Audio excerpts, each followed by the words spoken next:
Welcome to Real Estate Coaching Radio, starring award-winning real estate coaches and #1 international best-selling authors, Tim and Julie Harris. This is the #1 daily radio show for realtors looking for a no BS, authentic, real-time coaching experience. What's really working in today's market, how to generate more leads, make more money, and have more time for what you love in your life. And now your hosts, Tim and Julie Harris. Welcome back. This is day 2 to Realtor Mindset Mastery, Secrets to Unstoppable Success. Julie, point number 5. Point number 5, the most successful agents and brokers are very proactive in their lead generation, having more conversations with more prospects. They are not reliant on lucking into repeat or referral business, and they're not addicted to buying leads. They're working with multiple sources of business at once, concentrating on the most likely to list. They know that leading with listings will also produce buyers. And I had a note on the side here that says they also, do what they don't want to do when they don't want to do it at the highest level. And they do that all the time because they see the results. It's a good time for us to remind all of you. We always have to remind ourselves, especially this time of year. We get a lot of folks that are just discovering the podcast for the first time. Julie and I are huge advocates of proactive lead generation and passive lead generation. Proactive lead generation is you talking directly to a potential, ideally seller or buyer, about obviously listing their home or, obviously helping them buy a home, right? That's proactive. An example of proactive lead generation would be, Julie, examples would be? Proactive lead generation would be the obvious. People with their hands in the air. For sale by owners. Expired listings. They're willing to list. Probate. The house is going to get sold. Divorce attorneys. That's the short list. Relocation. People who have to move. Right. Relocation, a lot of times that's kind of a referral fee. New construction, getting the listings from potential listing leads from the new build reps. New construction builders who are listing their spec homes. All kinds of sources. In Premier Coaching, we teach you dozens of ways to proactively lead generate. And I want you to see the recurring theme. None of these require a referral fee. So a referral fee, and oftentimes you guys have normalized the idea that it's okay to pay 40% off the top of every one of your commissions for the sake of buying that referral. If you want to buy referrals, if you want to buy leads, that's fine, but just realize that you don't have to if you've learned how to be a proactive lead generator. And the flip side of the coin is passive lead generation. So passive lead generation is everything else. All the things that people love to talk about, especially on YouTube and whatnot.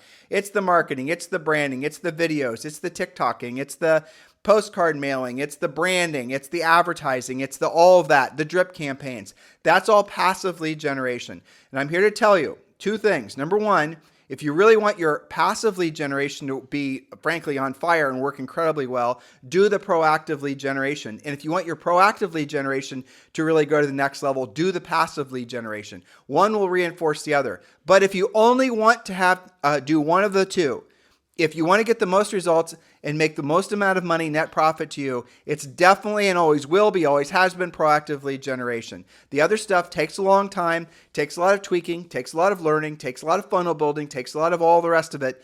And it's ultimately going to be something that none of you have really the luxury of, a deep wallet or the time to make all that stuff work. So you're going to want to focus on the proactive lead generation. And if you choose to do the passive lead generation, go for it. But if all you're doing is the passive lead generation, do you notice how it's becoming harder to generate decent leads? Do you notice how all the things that maybe have worked 2 or 3 years ago aren't working the same? I want to give you guys permission to do something. There's an old saying that when the going gets tough, the smart leave. And I know that is exactly the opposite of what you've been told, but I want you to think about how that applies to you. You were doing something 2 or 3 years ago as far as passive lead generation. Could have been a postcard campaign. Could have been some internet digital marketing. Could have been a lot of different things. And now it's not working. If it's not working and it worked before, be grateful that it worked before. Now it's time to change to do something that's working today, because all of that stuff changes incredibly rapidly. Most of the best ideas have a shelf life of less than 12 months when it comes to the passive lead generation, right? The biggest whiz-bang Facebook ideas or this, that, and the other surveys and all of it, that stuff is oversaturated within 6 months, sometimes a year, depending. In real estate, because a lot of agents are really aggressive, it might only be 90 days. And then everyone's doing it, it doesn't work anymore. anymore. But the one thing that never ages out is going to be proactive lead generation. Hopefully that's clear to all of you. Well, that is a mindset point. It might not sound like it, right? Because we're talking about lead generation. That's just basic business. But Julie, you touched on something. So really a lot of times people's mindset is adversely affected because they have fear, and the fear comes from the lack of control, because they wake up every single day and they don't feel like they can actually have a controllable result because they're doing all passive lead generation. Then they turn on the news and then they listen to some garbage here and read some garbage there. And next thing you know, the world's coming to an end and they believe America's in its, its ending days and we're all going to be living in glass huts, wash, rinse, repeat. That's how most people are living their lives right now on both sides of the political aisle. You need to choose to, remove yourself from that pattern of behavior urgently, so that you don't start making that grim, view, that dystopian view of the future, your future. Otherwise, that's exactly what's going to happen. 100% chance you're going to manifest all of the things that you're ingesting in your mind. That's going to be your future. Break free of that. And when you know you can proactively lead generate, every single day you can wake up and you can generate a kick-ass listing lead. Are you telling me that's not going to make you feel fantastic every single day? And the best way to feel great in real estate, yes, it's a closing, but it's a new listing. If you have the worst day ever, if your kid kicks your dog and your dog pees on your leg, okay, worst day ever, I 100% guarantee you taking a great listing is going to make you feel fantastic. Like all the other things didn't matter. That is the absolute 100% most addictive thing that I've ever come across. The only thing I really miss about real estate is taking listings. It is the number one mindset point that if you don't need all of the other points, the answer to anything that you're worried about in real estate is what you just said: take a new listing. But isn't that funny? I mean, you could have the crappiest month, right? But you went and took like 2 or 3 great listings. You've forgotten about all the bad stuff. Well, especially in today's market where it's probably sold by the time you put it in the MLS. Yes. I mean, and that's what happens then is that starts forming new neural pathways and behavioral, patterns where you're going to want more of that feeling of the good feeling from having taken listings. And then you're going to start becoming a better listing agent. Then you're going to start taking more listings, and then you're going to become the best version of yourself as a real estate practitioner. Or you can stay on the path that many people are on, which are just digging the hole deeper and deeper. Very good tee up for the next point. So if you don't take those corrective measures that Tim just outlined, then number 6 can happen and you have to get control. So the most successful agents are aware when they start to feel out of control, and they are aware that when that happens that they subconsciously look for things to control. This sometimes manifests in things like overeating, substance abuse, wrecking relationships, because that can give you a feeling of control, but it's destructive. Powerful agents and people are introspective before they make those mistakes. And that's something that you have to really learn and really work on to catch yourself. They recognize their own early warning signs as the trigger to the bad behavior, and they take a step back before causing more drama to themselves, their prospects, their clients, their family. And you can always refer to our podcast called Early Warning Signs that talks about this. Julie, there's zero chance we're not going to talk about that now. So an early warning sign, everyone has them. Yeah. And Julie, let's share with them our early warning signs. Sure. By the way, the notes for today's podcast are down below, as they always are in every podcast. Down below, meaning that they're in the show description. So depending on what platform you're on, YouTube, Spotify, Stitcher, whatever, or iTunes, just click the more, or click show description. You'll see all the notes from today's show.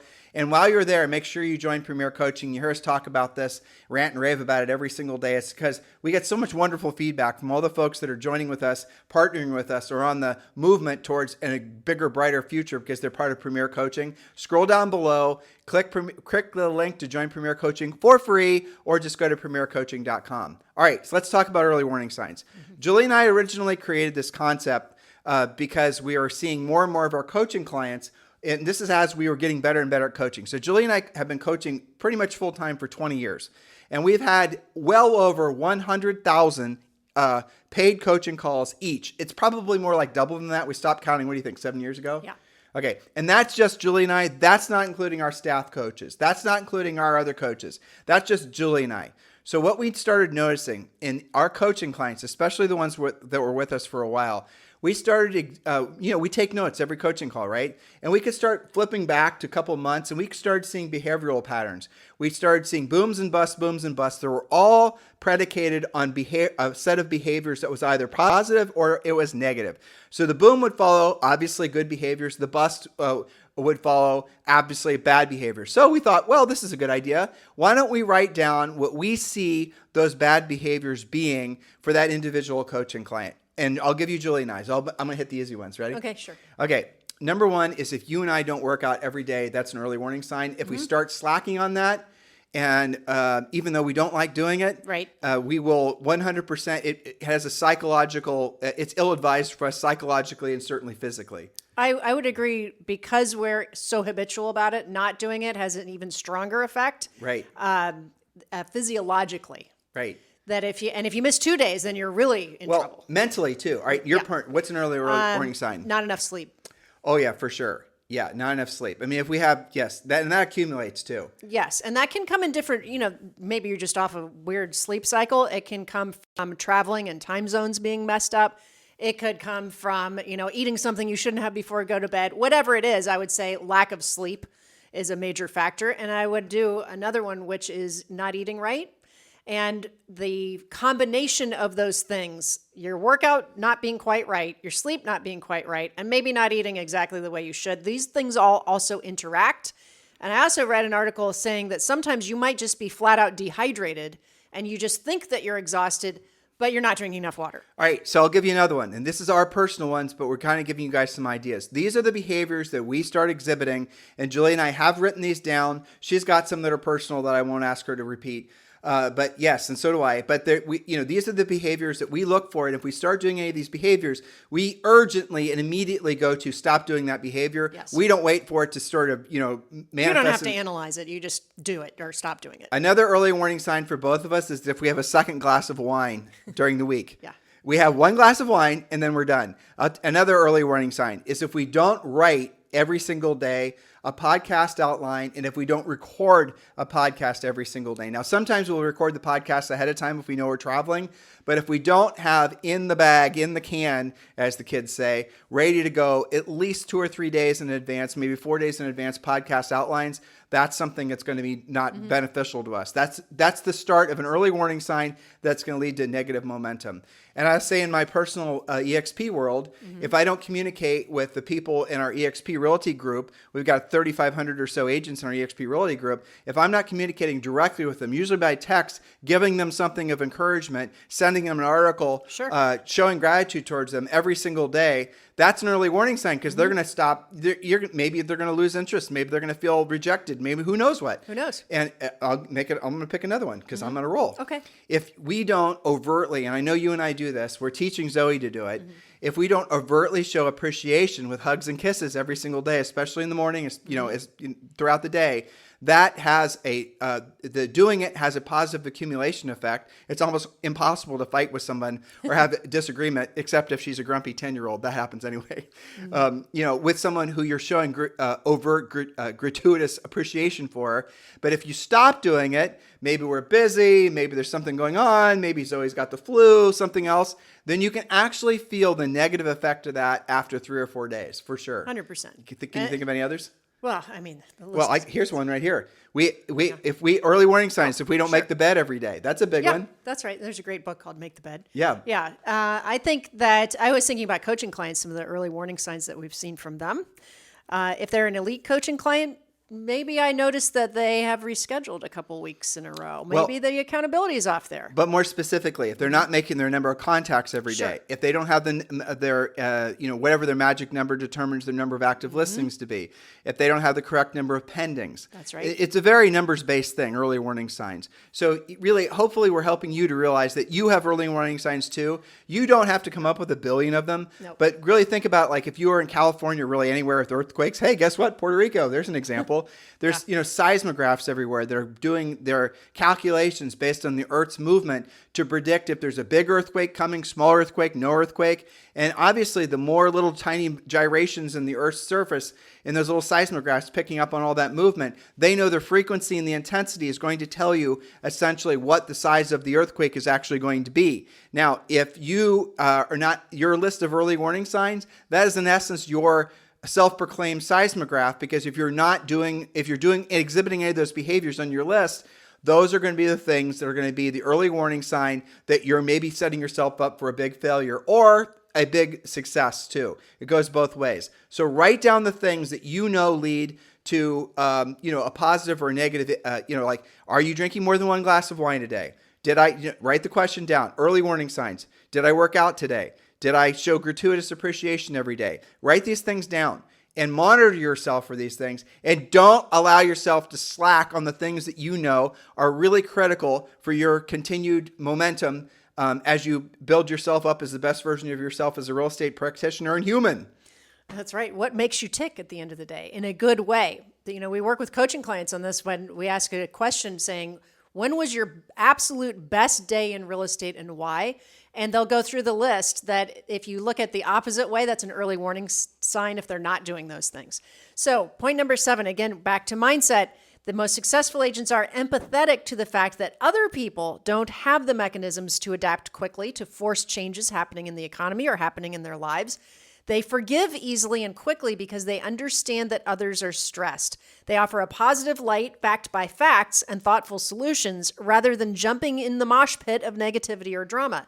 They are what we would call situationally aware. I just had this conversation with one of our coaching clients who was a bit stressed out dealing with some of their clients, their real estate clients, that were kind of stress balls. And we talked about, hey, you know what? All of us are used to seeing houses, doing showings. We know about real estate. We've been through a bunch of transactions. The average person that they deal with, that might be only the second or third time they've ever even moved in their lives. There's a couple of rules around that. I'll give you the obvious ones. Hardly any of you are very good communicators when it comes to texting or emailing. So do pick up the phone. Yes. That's going to be more powerful. But another little hack that I figured out for myself a long time ago is really question anything you're about to say or do after about 5 o'clock. For and, sure. and it's because at the end of the day, chances are you're kind of, been burning it at both ends. You're worn out emotionally, physiologically. Bit shot. Yeah, exactly. So you're not working with your best software, let's say. So give yourself a break and respond in the morning. A nice way of doing that, by the way, is on your voicemail. If you're using voicemail and actually checking it, say, "Hey, this is Tim Harris. If you're calling during normal working hours, please leave your name and number, and I'll call you right back, usually within 5 minutes. If you're calling after normal working hours, please leave your name and number, and I'll call you back first thing in the morning or when I have an opportunity," something along those lines. Mm-hmm. So you're setting up essentially, rules with how you're choosing to be communicated with. But at the end of the day, Julie's point here is very, very fascinating. It's something that you have to keep in mind. If you find yourself taking everything personally, the way people react to you, the rest of it, the best way for you to approach that is look at it objectively. Say to yourself, this person is probably reacting this way because they themselves obviously need to purge all forms of media. They themselves are probably in a negative emotional mosh pit. And so I need to be sympathetic towards and empathetic towards their plight and not become part of it. And unfortunately, in real estate, you often will find yourself absorbing the negative emotions, the stressful emotions of your buyer and seller clients. Mm-hmm. And so there's something Julie and I learned very long time ago, but it's very powerful. Show emotion without being emotional. Show emotion without being emotional. So you can show emotional and you can be empathetic, but it does not mean you have to take on, it's like a doctor, right? It does not mean you have to take on their emotions. You are not designed to be a sponge for everyone else's problems. So keep those things in mind. Yes, I have a coaching client that says, zip, zip, I'm in my protective suit and it protects me from everything all day. That's her mindset kind of solution for herself so that she can be empathetic without being a sponge. Okay, so next point, because the top producers are rooted in a mindset of service, they are genuinely excited and appreciative of the opportunities in the market. They're focused on the many people who genuinely need help, and they are there to be of service. In other words, they take what the market has to give versus complaining about what's wrong with the market, interest rates, number of sales, lack of inventory, lack of their own sales. I see this with coaching clients who do one of the previous points about knowing what's hot and what's not, like what is going on in your market that you can be part of. So an example of that I used the other day, coaching clients that, in their own MLS has like 6 active listings. Well, okay, so why were there like 100 sales last month? It's because it's all in new construction. So they took what the market is willing to give. They are participating in new construction. They're learning that, and they're going to embrace that. They're enthusiastic about it versus the other agents in their office that are saying there's nothing to sell. Let me focus on the first thing you said, mindset of service. There Yes. was a coaching client I had many, many years ago. His first name was Jeff. And Jeff was a fantastic agent. He was great on his role plays, really good at, absolutely 100% knew what to say and how to say it. But he was terrible at proactive lead generation. Just couldn't, he would do it, but he wouldn't get any results. And so I listened to him. Like when we'd role play and I was helping him get better at his scripts, he sounded fantastic, had great tonality in his voice. There was not a lot of ums and hums, and there was, everything was really, really great. Like I would say an 8 or a 9 out of 10. But then I listened to him prospect. He recorded himself prospecting, and he sounded like an absolute train wreck.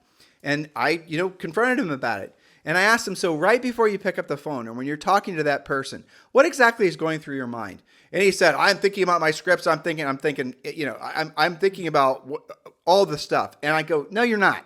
I can hear it in your voice. You're not thinking about that. Something else is going on in your mind.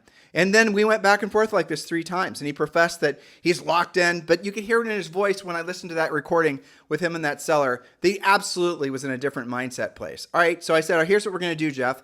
We're going to pick up the phone right now. And we're going to call it an expired.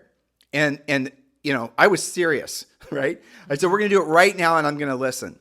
And then I heard his voice as he didn't start dialing the phone, but his tonality changed. I said, Jeff, right now, what are you feeling right now? And then he paused and coaching moment.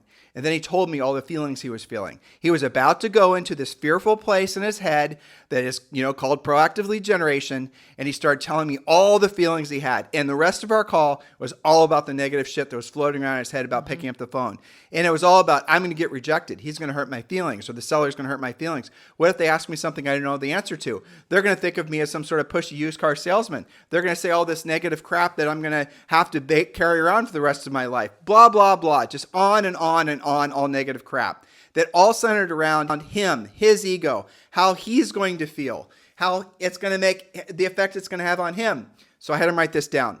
I said, Jeff, here's the bottom line. And because he's a really good guy, amiable personality type, and he genuinely believes that he's supposed to be of service to other people. That's his highest and truest purpose on planet Earth, is to be of service to other people. Great.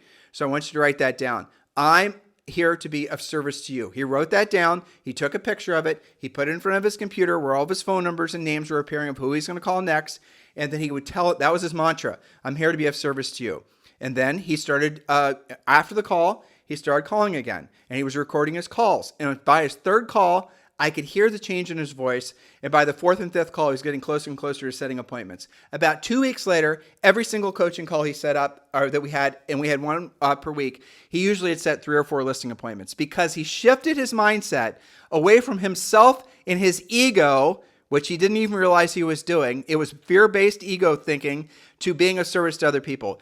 I'm here to be of service to you. Mr. Seller, I know in his thoughts were like this. I know you might be grumpy. I know you might be fearful.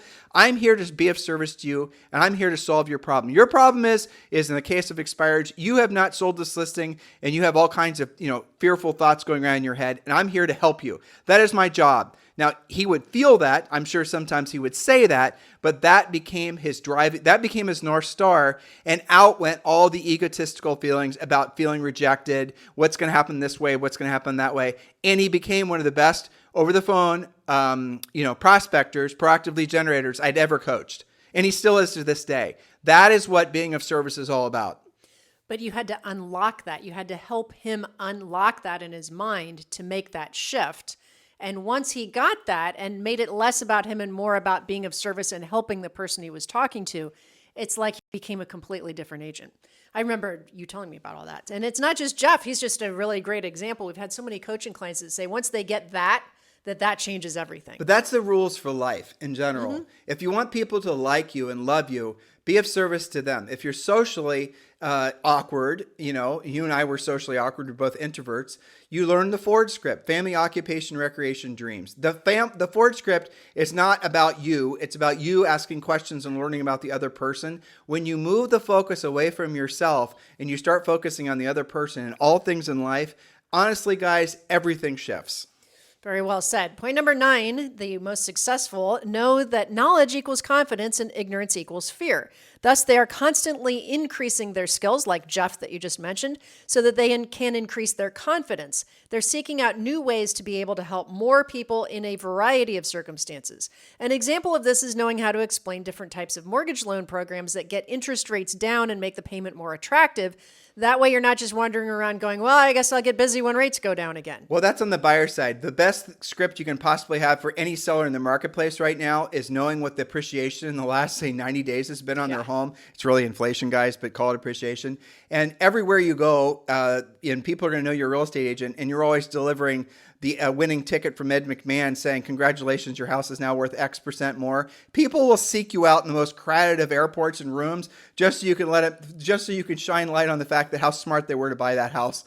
I mean, I'm trying to make you guys laugh, but at the end of the day, that's the advantage. That's the position that you're all in. If you're here to be of service, and if you're willing to, follow Julie's point about knowledge equals confidence and knowledge equals confidence and ignorance equals fear. If you want to become really good at one thing, become really good at knowing what's going on with market appreciation, and people honestly will seek you out because who doesn't want to hear that they're richer than they were last month? You're their feel-good friend. Exactly. Basically. Okay, point number 10, the most successful agents use a variety of methods to find inventory that matches their buyers' wants and needs. They are not solely reliant on the MLS. How many times have we said that on the podcast? Instead, they are matchmakers, knowing what each client wants and going out and actually finding it. And yes, we've done an entire podcast series on that point.